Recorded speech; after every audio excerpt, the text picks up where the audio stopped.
I think it's important, and at the risk of stating what's obvious, to begin by understanding that the budget is the overwhelmingly important function of New York State government. There's an old saying that it's hard to be a good mayor and it's hard to be a bad governor. And the governor is not responsible for running too many things.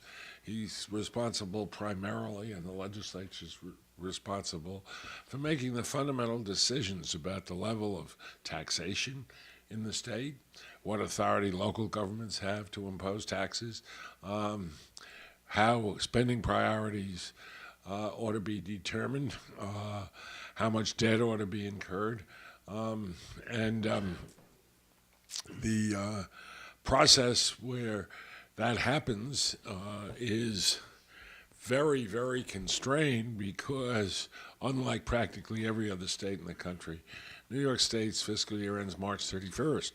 Most states' fiscal year ends June 30th, which is coterminous with the end of the fiscal year of the cities and counties within the state.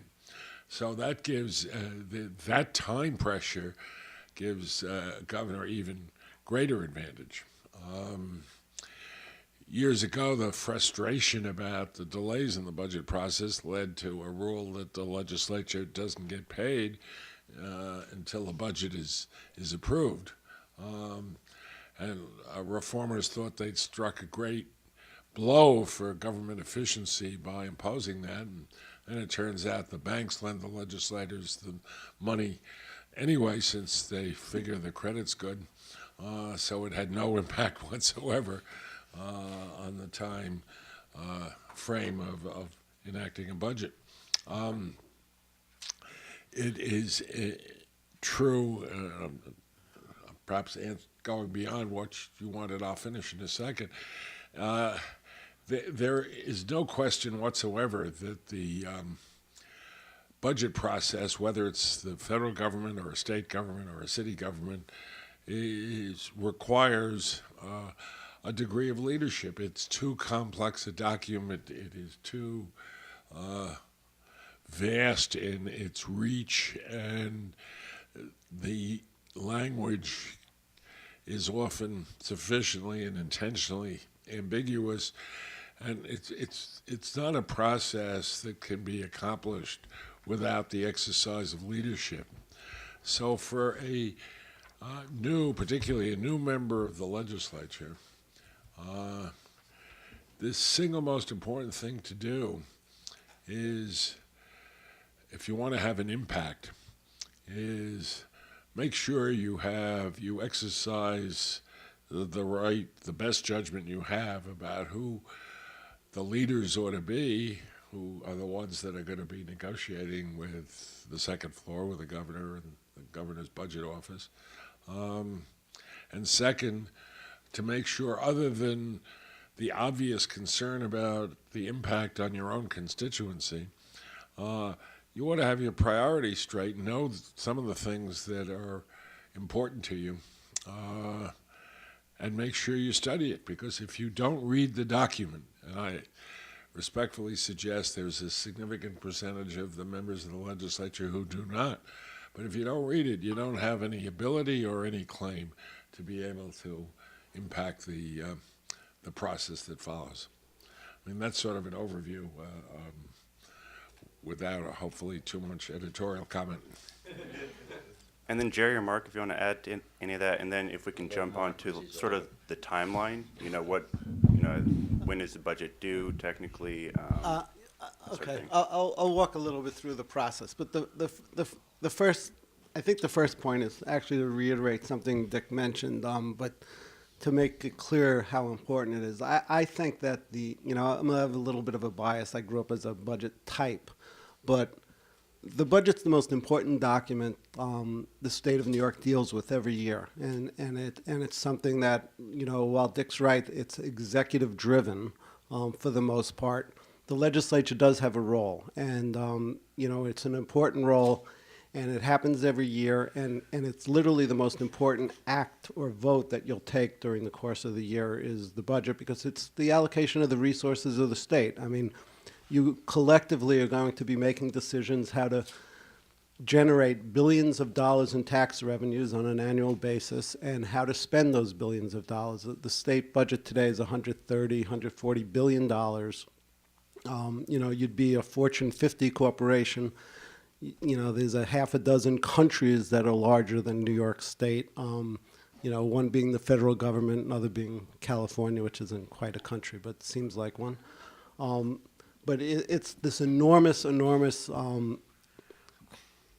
spending of resources that are, you know, it's, you know, at the end of the day, it's sort of, you know, democracy 101. It's, and you guys get to vote on it. And Dick's other point is the only way to vote on it is to actually understand it. And while it is a very leadership-driven process, the more you know, the more input you can have. And you know, the more you learn in the beginning, it's cumulative. It is very complicated. Dick's right. It's, you know, it's very difficult to understand it just looking at it, but you can start to read it. You can read summaries of it. You can talk to staff people about what's in it. And you can get a sense of what the decision-making parts of it are. And, you know, just to walk through the process, it's an executive budget process in New York, just like any other state. And it's, for you, looks like it starts in January, but it actually starts after the budget is adopted, and I'll walk through it backwards. But from the perspective of a legislator, you first see the budget when the governor proposes it in January. And he proposed it in the second or third week of January, except in years when he's elected, he gets till February 1st. But otherwise, I don't know, there's some date in the Constitution. It's the second Thursday after the first Tuesday or something like that. It's always around the third week in January. And the governor proposes the budget, and then your staffs and the fiscal staffs of both houses, the Senate Finance Committee in the Senate and the Assembly Ways and Means Committee in the Assembly, will start to do analyses of the budget and written analyses that they will then provide to the legislators. And there'll be hearings that get held during the course of the next couple of months, the point being to adopt the budget by April 1st. As Dick said, that's the beginning of the state fiscal year. So between the third week in January and April 1st, it's called budget time. And it's a very, very busy time for both the staff and also the members eventually. In the very beginning, the members are waiting for the staff to analyze it. You know, usually it takes a couple of weeks, then you'll get from the Ways and Means Committee an analysis of the budget.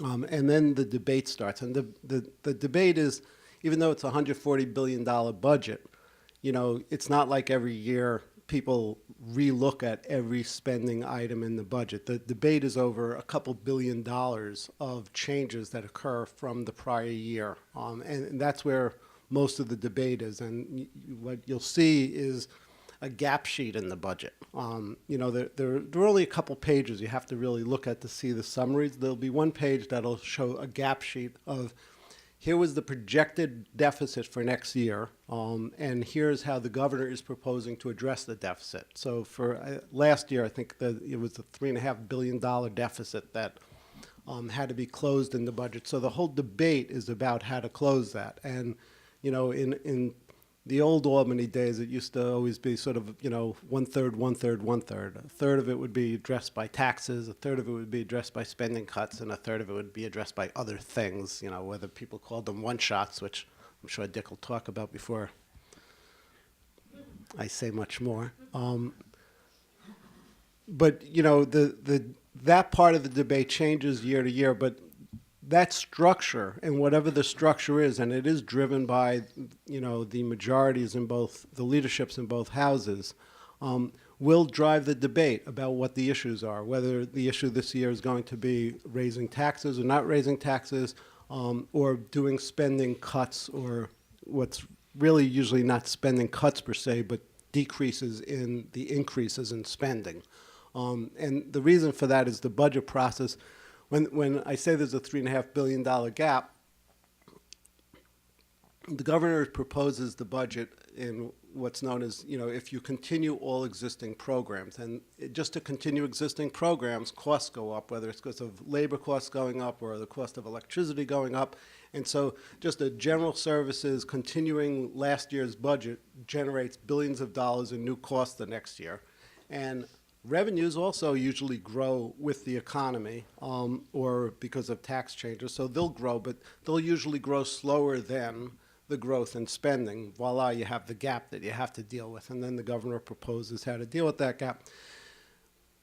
Hearings will then occur in February leading up to in March. I think there's a date by March 1st usually where both houses try to agree on a revenue forecast. And that's when serious budget discussions start, because the first issue is for everybody to agree how much money there is. And that's a large debate that happens at a leadership level, but again, it's very important because it will define what you can spend money on.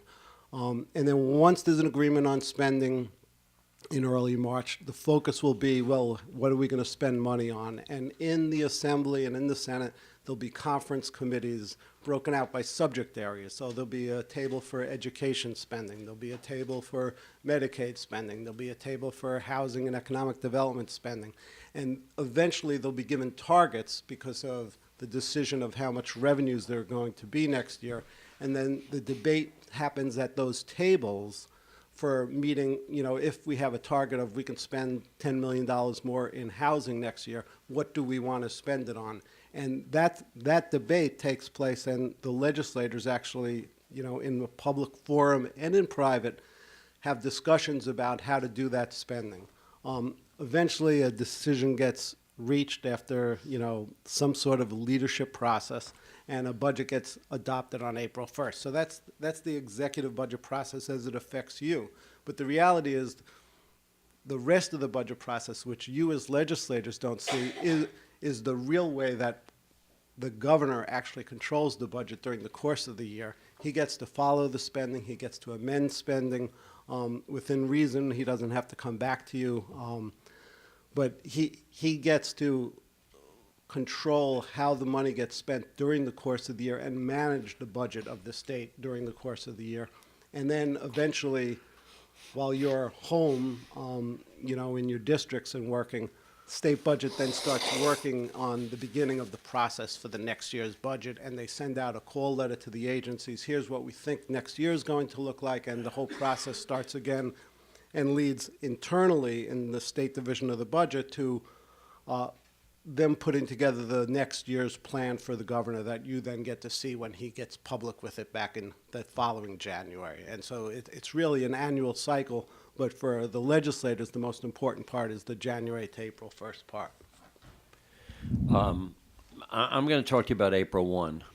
It's no coincidence that it coincides with April Fool's Day. It also was the date that the state must adopt a budget. But let me tell you the significant changes in April 1. When I first entered the legislature, April 1 was so sacrosanct that on April 3rd, if you looked at the clock in the State Assembly and there was no budget, the clock was stuck at 12 o'clock. And the clock didn't move until the legislature adopted a budget. So the legislature might have adopted a budget on April 5th, but the clock didn't start to tick again until that budget was adopted. So for all intents and purposes, the world froze on April 1 until the state had a budget. And that coincided with the fact that the state used to do all its borrowing in the spring. And because of the spring borrowing, not only was April 1st sacrosanct, but there had to be a budget by April 1st so that the bond guys who were waiting outside the doors would know how quickly they could go out and make their commissions and get their business moving again. And so for a long period of time, April 1 was sacrosanct, and the old expression was the governor proposes and the legislature disposes. And that was pretty much the norm. And then over a period of years, it stayed that way until I think the Patterson administration. And that was when all the rules changed. The legislature found out that if they didn't adopt a budget by April 1, then the governor had the ability to force a budget on the legislature, which would have contained his priorities, and primarily his priorities, and not necessarily what the legislature has. So it's really, April 1st has come full circle. It used to be the drop-dead date, and the legislature had everything to say, And now comes April 1, if the legislature hasn't gotten their act together on the budget, then the governor, once again, correct me, your rules again? No, the legislature retained the power to veto Right. what the governor proposed, but they couldn't modify it, negotiate it. They had the power to veto it. So what they did, good or bad is a separate question, but what the governor did was say, in effect, you do it my way, or say no, and if there's no, then there's no appropriation for the Department of Health or the Department, and paralyze the government. So the political onus was put on the back of the legislature. This relates to this Silver v. Pataki issue, which I described. I happen to believe, though, obviously, having served in the executive branch of the government, I nonetheless think that the balance is out of whack as far as the legislature and the governor are concerned. It was a bad decision. I say this as a former member because it's clear that the legislature, in most instances, better reflects what the needs of the states are, and the executive's priorities are really not always what should be done. I mean, I can tell you executives who wanted to cut out pre-kindergarten programs because they thought they were wasteful, and early childhood programs, which we maintained that a lot of these programs, which were the forerunner of better programs, which were legislative initiatives. But the fact of the matter is today the legislature has to get their work done by April 1, or they really can't make the adds to the budget. I want to reemphasize the thing I said earlier about budget hearings. They're a great source of information for you to go to. I mean, if you have a particular area of interest that you'd like to hear about, go to that budget hearing, because the questions that are asked by the members, but are prepared by staff, are very, very important to get out information about the following. Is the agency was given X amount of dollars last year? Did they spend those monies? Did they spend them wisely? Did they not spend them at all? The legislature last year in budget language directed the agencies to do certain things. Did they do them, or did they not do them?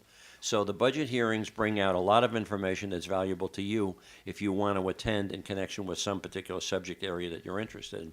But you have every right to be very part of the process. The only other thing I'm thinking about is all those books that you get the day the budget comes out. You say, who the heck is going to go through all those books? Well, the fact of the matter is I used to read those books. You can go through them very quickly in that you can make a determination in those books very early on what sections you really don't have to look at and what you do. Sometimes you're interested in how much more revenue is the state making from tobacco excise taxes. Well, you'll go to that particular tax and they'll tell you what the history is for the last 10 years. You may be interested in motor vehicle fees, some other thing. You think the state's charging too much in a case or making too much money. You look through those budget summaries, and you can get a lot of information, but it's a burden. I mean, I can't say that you've got to remember every section and verse, but you go for the things that you're interested in and use those budget books as your Bible. Is it going to change? Absolutely. Are the numbers going to be different by the time the budget is adopted? More than likely. There'll be some agencies that you see the governor's recommended to be cut, and by the time the legislature passes the budget, those agencies have gotten all the money back. But it's a great education, and it's a little tedious, but you got to do it.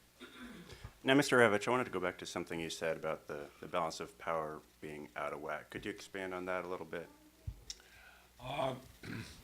Look, ultimately, one's view on this subject is in part reflective of who the people are and what their values are and what their political agendas are. When Jerry was chairman of the Ways and Means Committee and Stanley Fink was Speaker of the Assembly, their priorities were the priorities of most of us who served in government, who were trying to get housing built for poor people, who were trying to make the subways safe, etc., had the same priorities. And so did actually the staff of the budget division of the state. To understand, the heart and soul of state government is the budget division. And the people there and the people who staff the Ways and Means Committee and the Finance Committee in the Senate,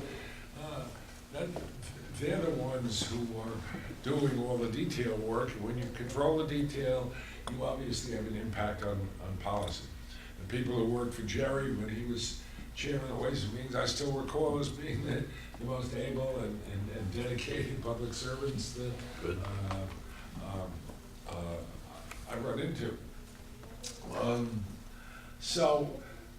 To talk about the institutional balance, you have several factors. You have the upstate, downstate factor. The city of New York's constantly had needs that were competitive with the suburban and ex-urban parts of this state.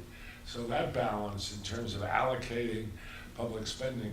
So if you have a governor whose political base is in the city of New York, he's going to have a different attitude about these things than somebody whose political base was upstate. Although that's less and less likely given the demographics. It has a lot to do with the personalities. It has a lot to do with the media treatment of the issues. The media treatment of the legislature, I've always felt there was excessive rectitude. There was a tendency to accept kind of prima facie what a governor said. A governor had easier access to the media, obviously. And not all legislative leaders are particularly articulate or care particularly much how they deal with the press. And their stories, even when they're right, are not necessarily well told. And advocacy can be very poor. Now, in addition to that, you have what you all know about, obviously, the political divisions within the Senate, and rapidly changing demographics, which are going to affect the composition of the Senate significantly, and that also is a very important factor. The Assembly is going to be very hard constrained if the Democrats were to control the legislature, the Senate. The Senate is going to be very constrained in passing all the one-house bills that they've passed for the last 30 years. Knowing full well that the Senate wouldn't enact those bills. And it was a free pass for the members of the Assembly to be able to make the statement to their constituents that they wanted to make, without jeopardizing the state budget, without forcing the governor to make choices that a governor would like to avoid making. So the available resources, the fact that we are now in a period of enormous fiscal constraint, and that's probably the mildest way I can put it, and the personalities of both the governor and the leadership of the legislature are very, very important factors in these questions. And I'd just like to say one other thing.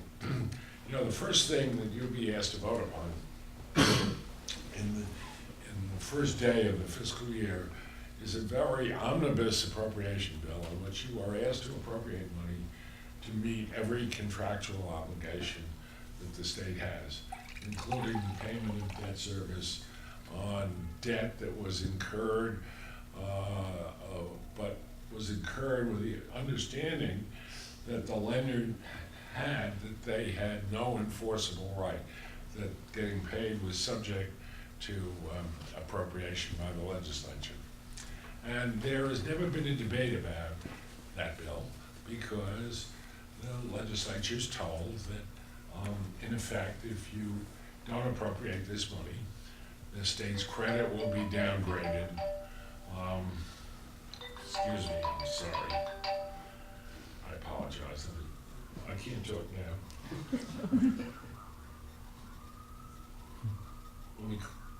I'll call you back, thanks, sorry. I apologize. Turn it off.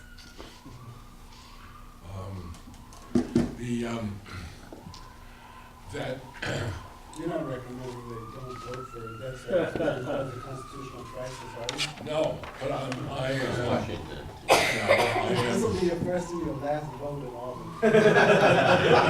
Enormously exciting, though. Right? I said it was really interesting. For you, not You for did that. them. No, but I do want to point out that it's one of the most difficult issues, because if you don't vote for it, the state will be downgraded, and there are consequences to that. But by voting for it without any question, you are, if you will, blessing a set of social and equitable priorities that you had nothing to do with forming. And if you're not aware of what it is you're doing and not asking questions, because I've had legislators say to me, you know, I'm not sure I want to vote, and I'm not commenting the rightfulness or wrong of this, but I'm not sure I want to vote to pay all that debt service for those crazy loans that these politicians made before I got here to finance things that shouldn't be financed publicly, like baseball stadiums or things like that. And now I'm stuck. I either have to vote for it. In the meantime, they're reducing the number of teachers in the school districts in my district, and maybe cutting garbage pickups, because all the cities upstate are suffering from enormous fiscal crises. So in effect, you ought to examine that bill and not be as scared as Mark is about raising questions about it. I'm scared too. Understand what you're doing and all the consequences of it.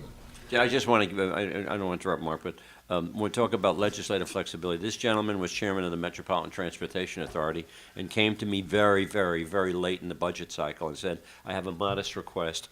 I need $100 million for a new fare collection system in New York City. And I said, well, you know, what about the unions? What about it? He says, just do it. Well, we went and did it, and now you have a fare collection system in New York.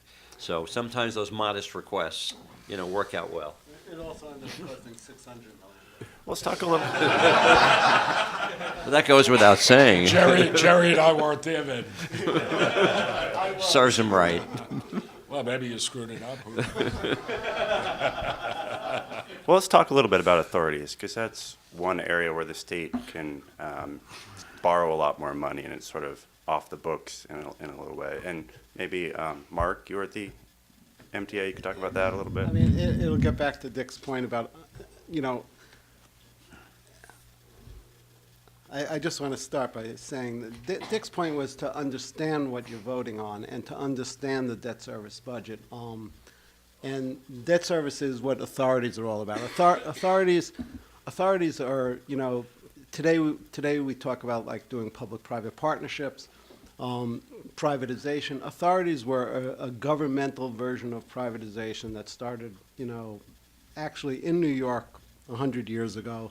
You know, the Port Authority was created by a federal statute, but, you know, the modern authorities that we all know and love today, whether it's the MTA, Economic Development Corporation, for the most part were created in New York. New York was the leader in creating these things, and in their modern version, modern being the way that they were structured around 1960 in New York State, and it was actually a creation by a law firm called Mudge Rose, which I guess doesn't exist anymore. And the lawyer there went on to work for President Nixon eventually and became his attorney general. But while he was in New York, he came. Minor detail. While he was in New York, he came up with this idea, and it's what became moral obligation financing, and it's underneath the concept of the modern authority in New York. And you know, the point was to work around the state constitution, which limited how you can do general obligation debt. You know, there's a semi-famous story about, you know, Governor Rockefeller at the time had put forth a proposal before the voters to issue some debt to build housing in New York State. And the voters turned it down, and Governor Rockefeller didn't take no for an answer, and he went to these lawyers and said, come up with a backdoor mechanism how I can issue this debt without voter approval. Voila, the modern authority got created. But there are good parts to a modern authority. There have been abuses to it, but there are also good parts. The MTA is an example of an authority that works. It has decisions that politicians either don't want to be involved with, called raising fares, or it's not in their interest to be involved with the raising of the fares, but at the same time they want the system to work, and so they do want the resources. And so, to set up a mechanism that's outside of government, as long as there's public oversight over it, I'm not troubled as it being just a pure backdoor way, as long as there's a public debate about how it works. But that's what's underneath modern authorities. But Dick's point is they're all about issuing debt for the most part. And so you need to understand that eventually somebody's paying for all this stuff. And even though you as legislators don't have to vote for taxes necessarily, or you obviously don't vote for fare increases, it's something that government has publicly decided they want, and so they've created these authorities. New York City has an authority that was created to rebuild New York City's water system, to build a third water tunnel. None of those things would have happened if it wasn't for the creation of this authority back in the mid-1980s. And it's what's allowed the ability of the city to build, a third city water tunnel, even through all the fiscal problems that are occurring. So there are good things that can happen from authorities. There needs to be oversight and public accountability with them, but they're not a terrible thing, in my opinion. I agree with everything Mark said, but I want to point out what I think is a very important distinction, which you have to understand.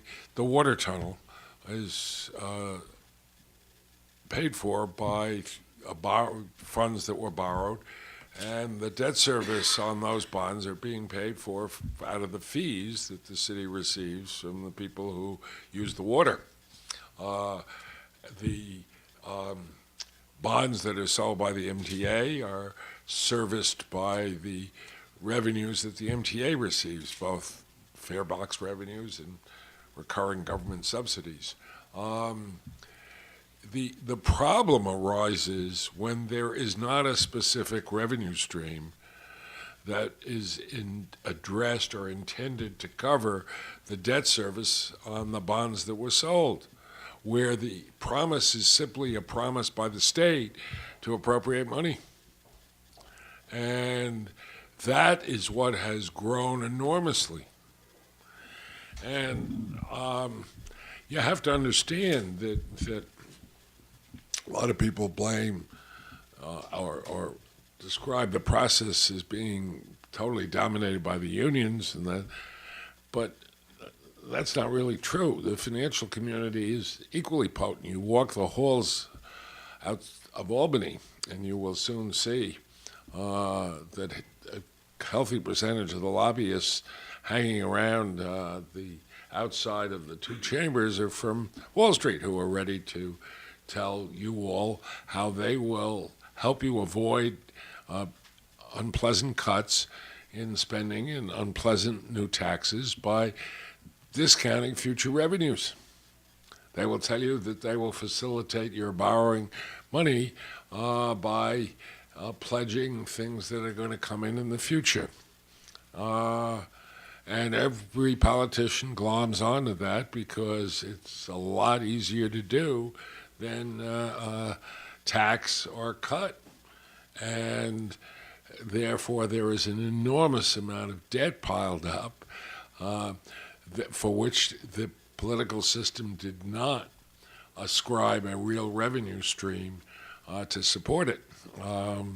And that's a very, very big difference. And when you see that first appropriation bill that will greet you on April 1st, make sure you understand how much of it is just because they have found ways of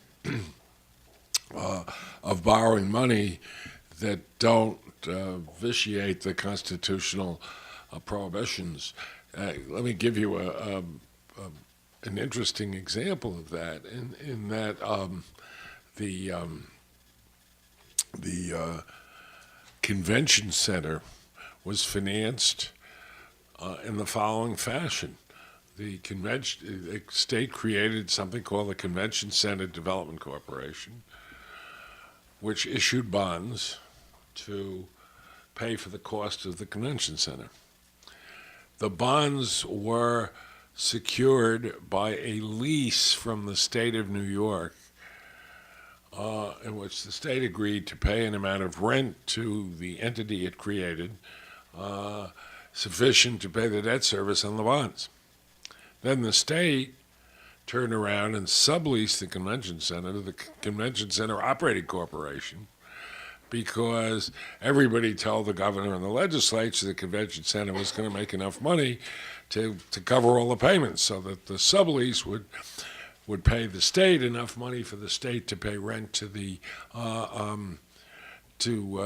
Convention Center Development Corporation, and the bonds will get paid. Well, that was 20 years ago, more than 20 years ago.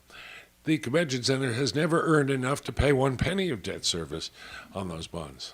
So it is paid for every year out of, because the state, on the first day of the legislative of the fiscal year, appropriates the money to pay those lease payments.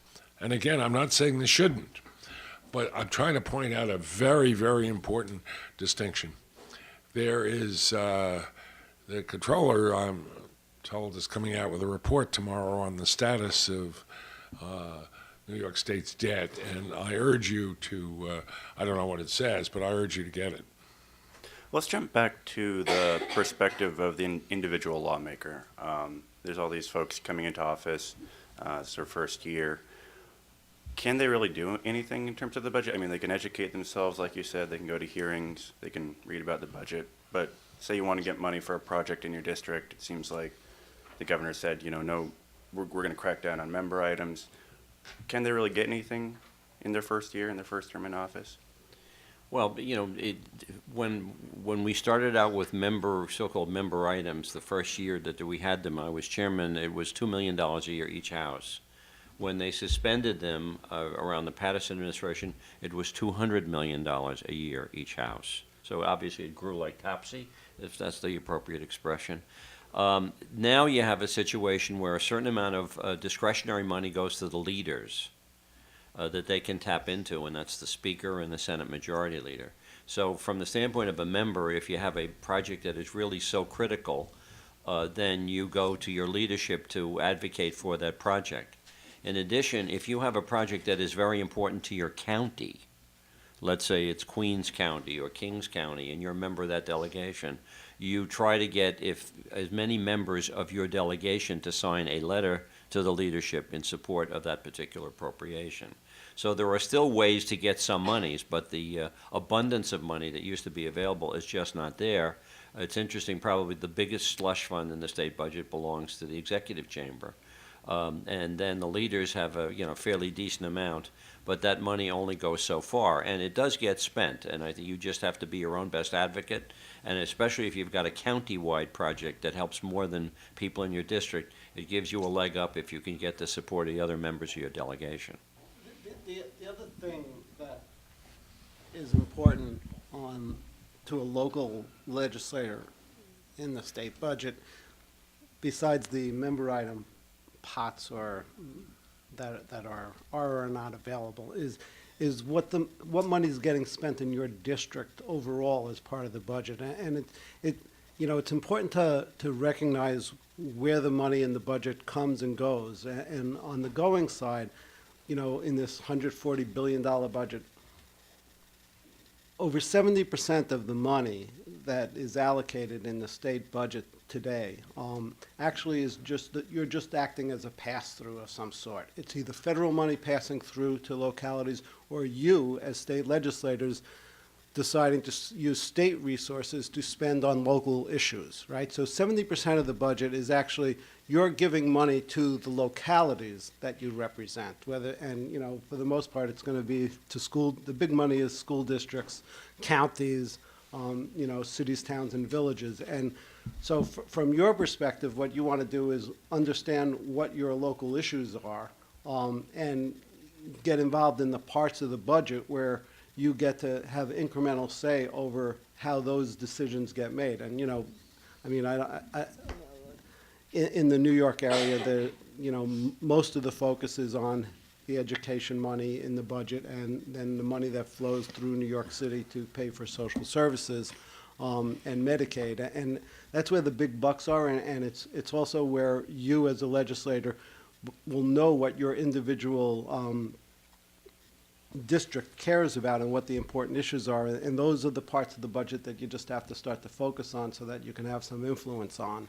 And I was here at the end of the earlier discussion about freshman legislators. It will take time to have influence over those parts of the process, but you have to start by first learning it. And, even though it's big and it's complicated, there are lots of people out there that can help you. There are professional staffs in the legislature that can help you. The budget is filled with budget professionals that will talk to you, especially during off-budget times when they're not crazed. It's very hard to get those quote-unquote important people that are in the budget of the fiscal committees during the month of March. But there's 11 other months of the year when, you can pick up the phone and call them, and they love talking to legislators for the most part because they actually enjoy what they do, and they like it when people are asking them what's going on with something. And during those months of the year when the budget cycle's not on, is the best time to actually learn about the budget. But then the way the process is often seen from the outside is the 3 men in the room. Could you talk a little bit about that dynamic, the transparency of the process, and then also with this new state senate coalition, how that might That's now the impact 4 things? men in a room. Right, 4 men in the room. Right. Well, let me say this. The much maligned 3 men in a room is, from my perspective, you can't have a state budget run by mob rule, okay? You can have 106 members of a conference dictating what the state budget should look like because there's just not enough expertise in that room. And ultimately, in every legislative body in this world, we delegate the power to speak for us to somebody in the key leadership position, Speaker, Senate Majority Leader. And these are the people who represent you, and these are the people who have to do your negotiating.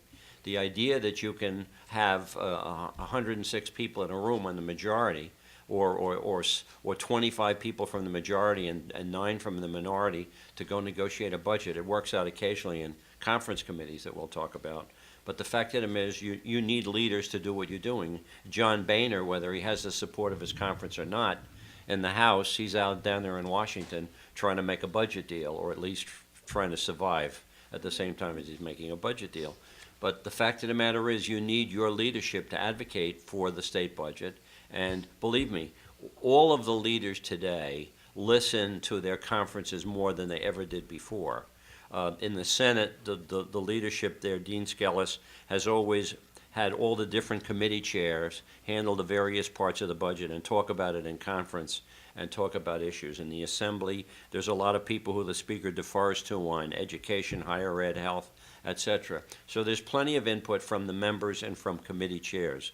But the idea that 3 men in a room is this malign thing, the alternative is mob rule, and you just can't have it. Yeah, I'm going to give you a little staff perspective on this. So to me, and I agree with everything that's been said so far, there's nothing wrong with leadership delegating, with members delegating to leadership the ability to make decisions.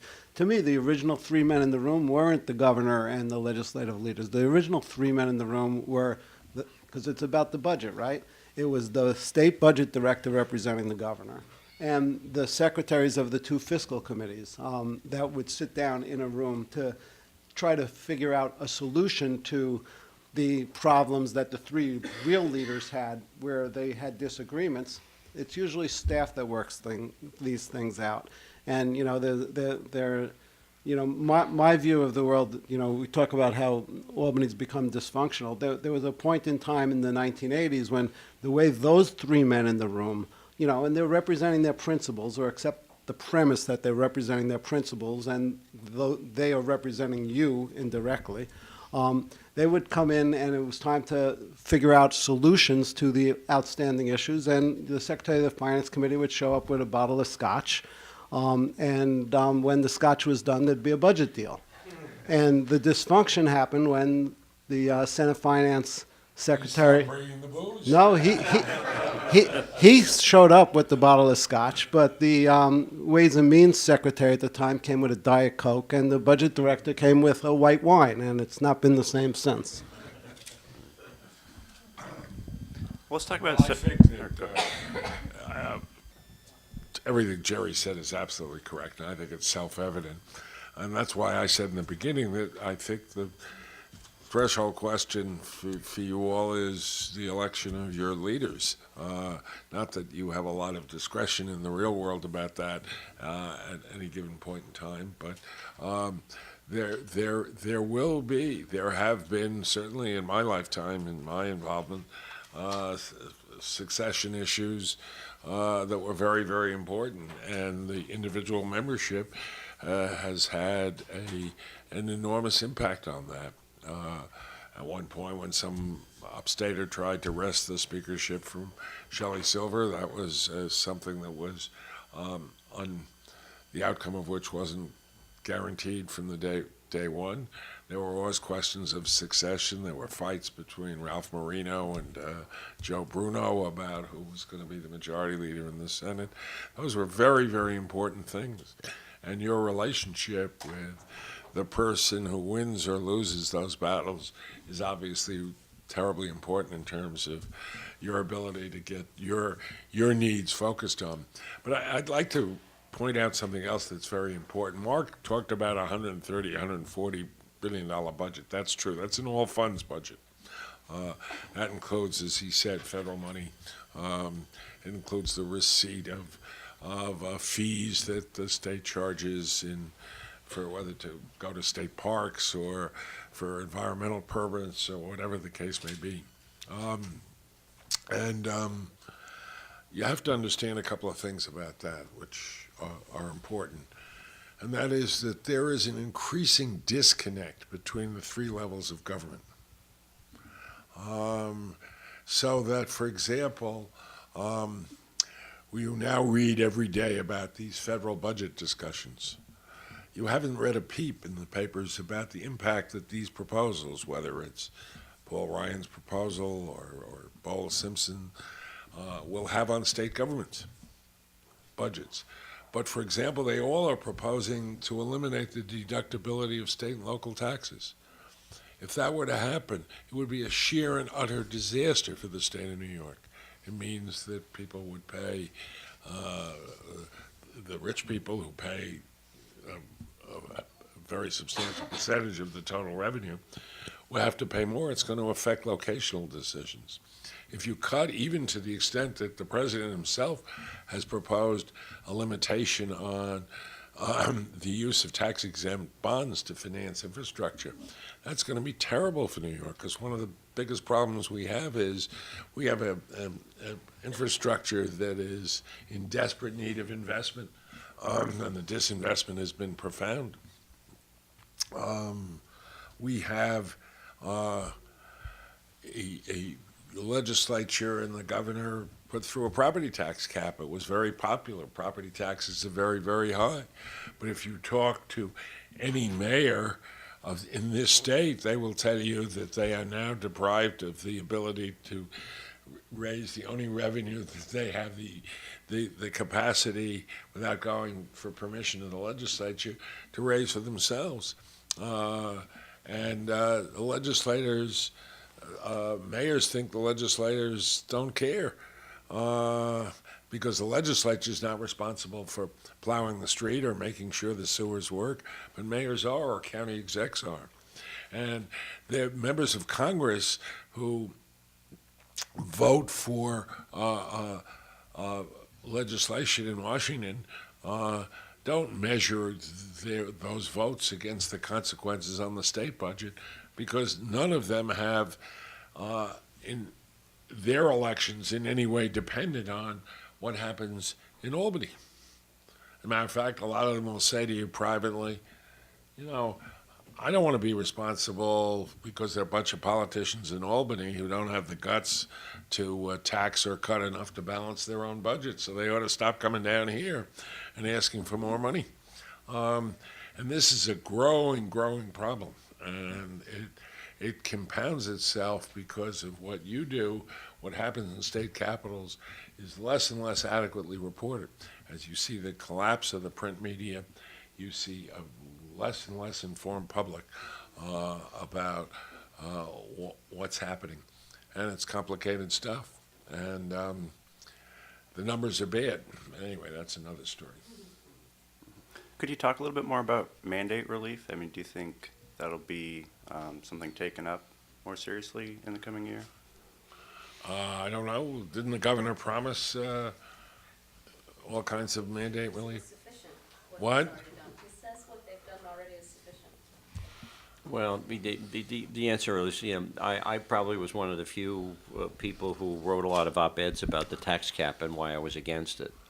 Or at least felt that there should have been more flexibility. But the fact of the matter is they've been talking about mandate relief since Adam and Eve.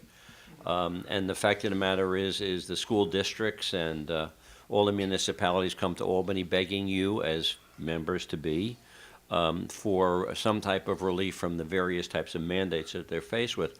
I did a report which I recirculated about 4 years ago among current education committee members, which showed that there were 197 mandates in the education law on how local school districts have to function. And over the last 10 years, not one of those mandates was removed. There are, unfortunately, and you're going to hear a lot of it, the number one issue you're going to hear from local government officials is this mandate issue. And the state, it's like the weather. People talk a lot about it, but nobody ever does anything about it. Mandate relief falls into that category. It's the subject of frequent discussion. But the fact of the matter is the state recognizes, and why the governor has done some things on the Medicaid side, which are very important to local government, just like the left hand giveth, the right hand taketh. And then there's so many other things that they've reimposed on local government. So it's an ongoing thing. I'd love to see something happen about it in our lifetimes, but the prognosis is not very good for mandate relief. Also understand what a mandate is, right? A mandate is, you guys passing one of those laws you were talking about, right? I mean, mandates are state laws describing how money gets spent. And when local governments say they want mandate relief, what they're really saying is either that law is not good and change it, and it's up to you legislators to change it. But for the most part, they're there for a reason. You've passed these laws to, as a result of, to be against corruption, for all these good things, sometimes for labor unions or whatever. But there's usually something underneath it that made sense. What the problem with mandates is when the state passes a law, which is what a mandate is, without providing the resources of what it costs to implement that mandate. So, if a mandate is, in every kindergarten class we only want 20 students, then, you don't decide how many students there are. So the number of students then drives what the cost of education is in this town, and you provide X amount for education. The rest has to come from the locality in their local property tax, and then you put a tax cap on them. So how are they supposed to do it? So, mandates aren't a generic thing. They are the laws that the legislators pass. And so if you want to deal with mandates, understand what they are, and both make decisions on whether you want to keep them, whether there's a need for them anymore, and most importantly, who should be paying for it. Localities won't mind mandates if they come with resources. Okay, let's open it up to questions, if anyone has any questions in the audience. What are some reforms in the budget process that you might suggest that could help level the playing field or begin to Did you level? ask that question, Brad? I'll give you a set of proposals that I made. That actually, I think there were a number of serious people who thought it had some merit, but certain others did not, who now hold high position in the government. But You were ahead of your time. But I think what's most important is that the fiscal year be changed. Number two, that we go to do the kind of thing we did when New York City almost went broke in the 70s. We go to gap budgeting so that our recurring revenues match our recurring expenditures.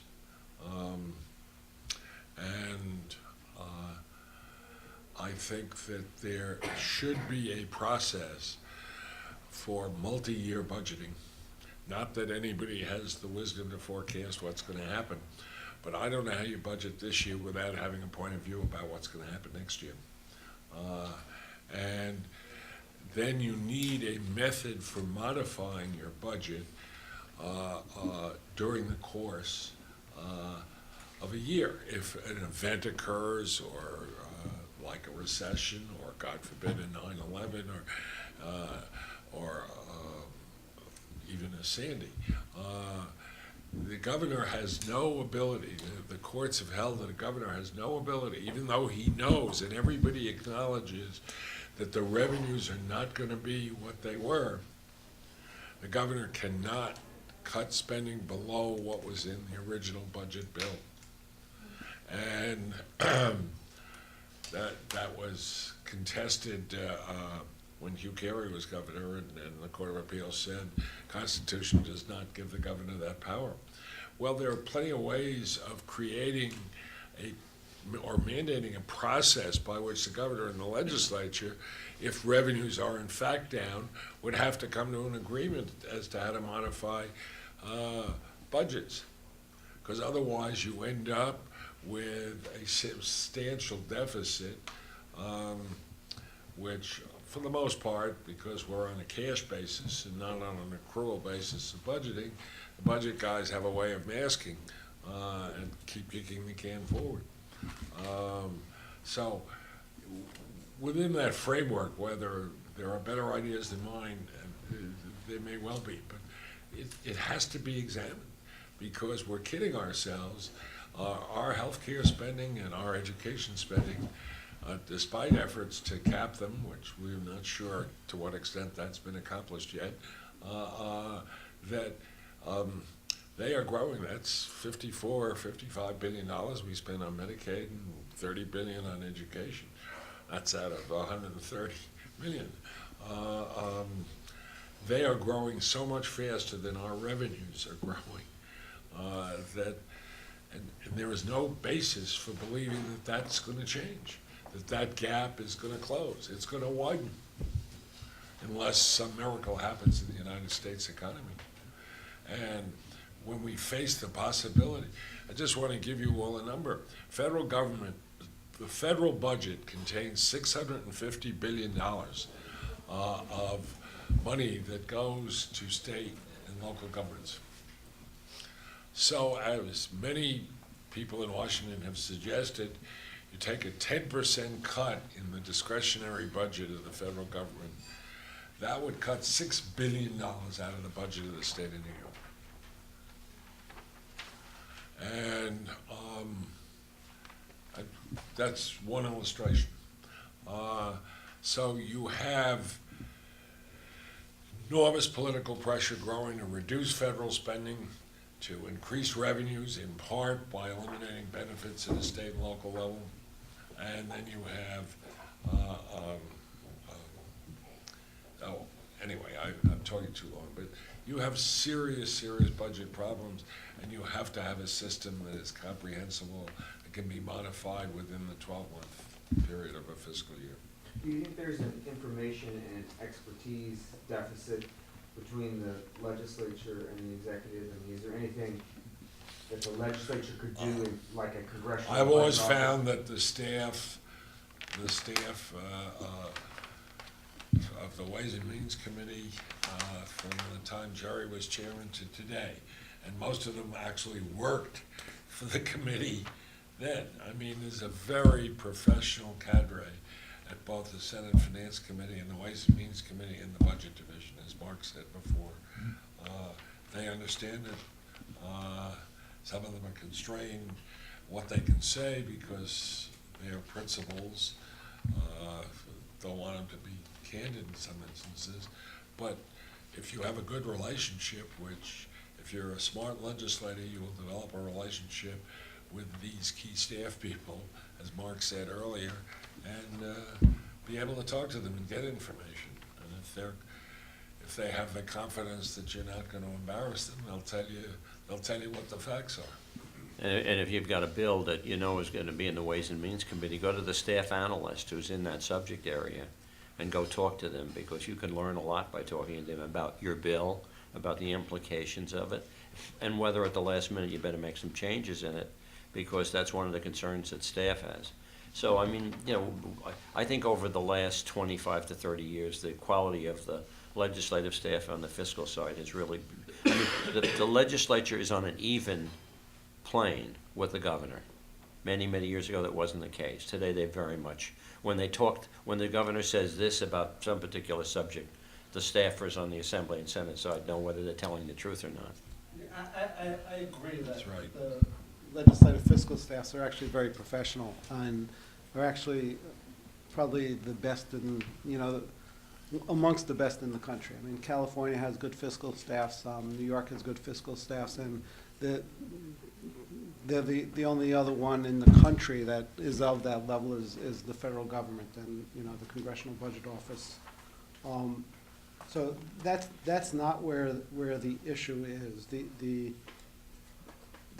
issue is understanding how to use the information that they have. And while the comments that, you know, as professional as the legislative fiscal staffs are, it's not an even balance, though, because at the end of the day, it's still an executive-driven budget process. You know, as I described before, you know, the legislative input on the budget process is during this 3-month period from January to April.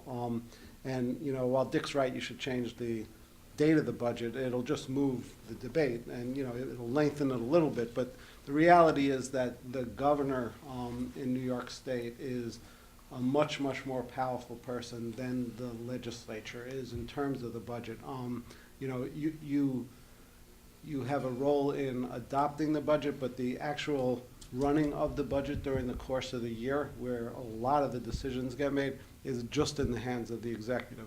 As legislators, you get to do oversight and watch how it gets spent, and if it's not the way you thought it was, or you don't like it, I mean, then you propose laws, and people will call them mandates and get mad at you too, but you know, to change it, and that's how you influence it. But don't think just because they're professionals in the legislative fiscal staffs that the power is even, because it's not. Yeah, I do point out that the virtue of changing the fiscal year is not just that it gives the legislature more time to consider the priorities for the budget, but you know what you're going to collect in revenue, because April 15th is when people pay taxes. So when you make a decision about what you're going to spend before you have any idea what the actual revenues are going to be, because you really don't know, people guess at how much income tax they're going to collect, but it has a lot to do with bonuses that are paid on Wall Street, et cetera. And that information isn't really known until April 15th. So you not only know how much, but you know what the trend is in revenue collection, which should be a critical part of your decision about what the appropriate level of spending would be. In the fiscal year, that would be a change in statute, right? That's not constitutional? Oh, it's constitutional. Oh, it'd have to be a constitutional amendment? Right. Okay. I was also wondering, too, you have all these expert staffs, you know, in the governor's office, in the Assembly and the Senate. To what degree can you, like, fudge the numbers and sort of make the numbers look the way you want to? And, you know, you look at a number, you think it's, oh, this is the number, this is how much money we're going to have. How much can you play with that? I certainly defer to Mark on that. Thanks. You know, look, there's plenty. You can always play with numbers, but eventually the truth comes out, right? You know, even though the state only budgets on cash, and that's one of the problems, is it doesn't follow, you know, generally accepted accounting principles rules. But even when you go to GAAP, there are GAAP gimmicks too. So it doesn't make them go away. But eventually, everything is audited, and there's an audit trail back to you know, what the real numbers are.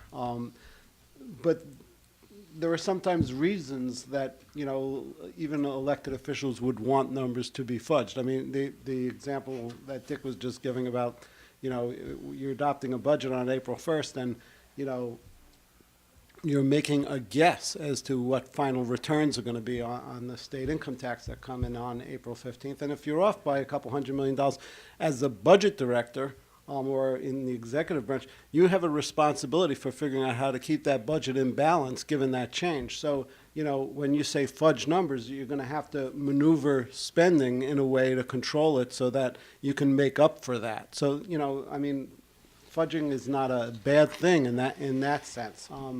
But, you know, when people actually just purely make up numbers, I mean, they'll get called to the carpet because there are a lot of people that watch it. It's not, you know, it's not like it's just something that's happening in Albany, and there, you know, bond houses watch these numbers, Wall Street watches these numbers, rating agencies watch these numbers. So it's not like you can, you know, just totally make up things. But, you know, of course, there's flexibility during the course of a year when you're balancing a budget of $140 billion. My favorite story is that in times of plenty, every budget discussion, there's a blackboard in the room. And I remember one where everything was lined up and we were $80 million short to have a balanced budget. And I would not yield on doing anything other than say, you're $80 million short, our revenue estimates on this, this, and that are this number, and I'm not going to change it. And there was a number up there of $200 million for the Motor Vehicle Bureau, and the speaker erased the number and made it 280. And so at that point, we closed out the budget negotiations. But that's in times of plenty. You can't do that anymore. We had a question back here. To what extent does the legislature have insight into exactly what things are being spent on? That is, if you take a particular department in the state or agency, does the legislature have the information as to literally line by line what things are being spent for? Or you have an absolute right to obtain it. You have a committee structure. You can call any official of the state government you want to testify.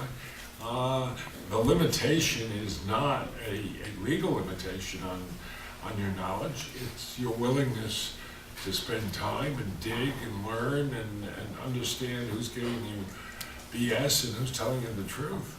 so then, to what extent does the legislature historically take advantage of that prerogative to get that level of detail? You know, it depends on the relationship with the governor in many instances. If it's adversarial, then you can end up with more legislative inquiries. If the legislative leaders are, pals of the governors, then there's likely to be less kind of adversarial questioning of what happens. But individual legislators, you belong to committees, you have a relationship with the chairman of that committee. That chairman of that committee has the power to subpoena any member of the state administration they want to answer questions about what they're doing. So it's you have the power. You have to be prepared to be not particularly in high favor with the second floor of the Capitol, but if you're willing to take that risk, there's no limit on the information you can obtain. But it's also just doing your homework, right? The budget's actually a legal document, right? There are these things called appropriation bills, and within them there are things called units of appropriation, and it'll describe, here's $1 million authorized to spend on X, and X can be pencils or X can be ink or pens, and you at one level you don't want to totally micromanage and tell an agency that this money can only be spent on pens, and if they run out of pens they need a different kind of appropriation to go get pencils. I'm making a sort of into a joke, but what you get to do as a legislator is watch how what the money in that appropriation was supposed to be spent on, and then you do oversight hearings and audit what it actually got spent on, and if you have a problem with it, then you propose laws to change the units of appropriation to be more specific, or, you know, whatever the specific issue is that you have. So you have that ability, in addition to, as Dick said, just, you know, talking to the people that are making the decisions at a everyday level on this. And it goes back to what I said earlier about budget hearings. You know, if you're really keenly interested in a particular subject, not only do you go to budget hearings, but if you approach the chairman of the committee or the key staff person and say, you know, I'm really interested in this question of how much they're spending on X program and whether it's being implemented. And candidly, a chairman is not reluctant to ask another question in the long list of questions that they have of the agency on that particular subject. So you can have direct input working with the people who are dealing with these issues. Just one thing I wanted to say. Other than Phil Boyle, who's going from minority in the assembly to the possible, I guess, majority. Every 2 weeks. In the Senate. Your input as a legislator also depends on whether you're in the majority. I mean, Phil's going from where he had no real input as the minority, and you sat on the budget panel. You asked your question, but you had no real input as to what the budget turned out from the assembly side. On the Senate side, Democrats are in the opposite position. So how do you, I guess, those who care about being a minority in a conference, how do you in some way make yourself effective?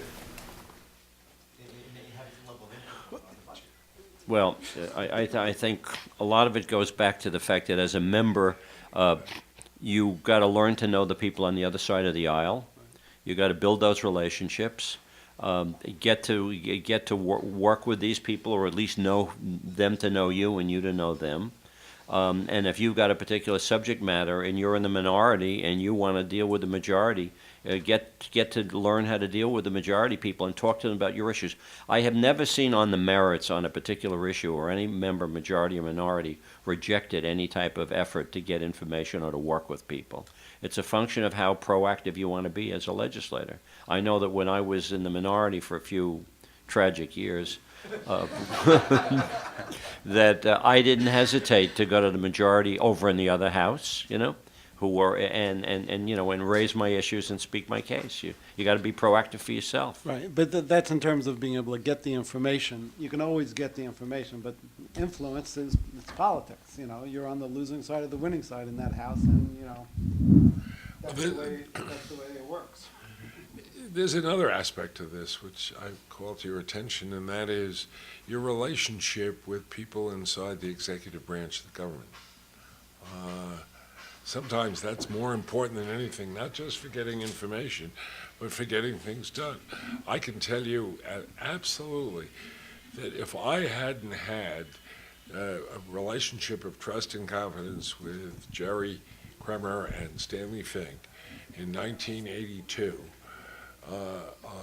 and we didn't share values, and they didn't trust me and I didn't trust them, because we worked behind the scenes, sometimes against and I was chairman of the MTA then, against the wishes of the governor. The MTA wouldn't have gotten $14 billion. So those relationships are very important with key people in these authorities or in the executive branch of government. Believe me when I tell you that if you are an important person in the Department of Education in Albany, and you have a problem in a school district, and you have a good relationship of trust and confidence, and it goes both ways, that's very, very valuable for your constituents. So, you know, it requires good judgment, but again, it's I have always described it to people that there is a circle of people in all parts of government who have a common value system, who are bright and honest, and that's the circle if you want to function in. You have a way of getting something done. Doesn't mean they're going to be unanimous on every issue, but and it even crosses partisan lines.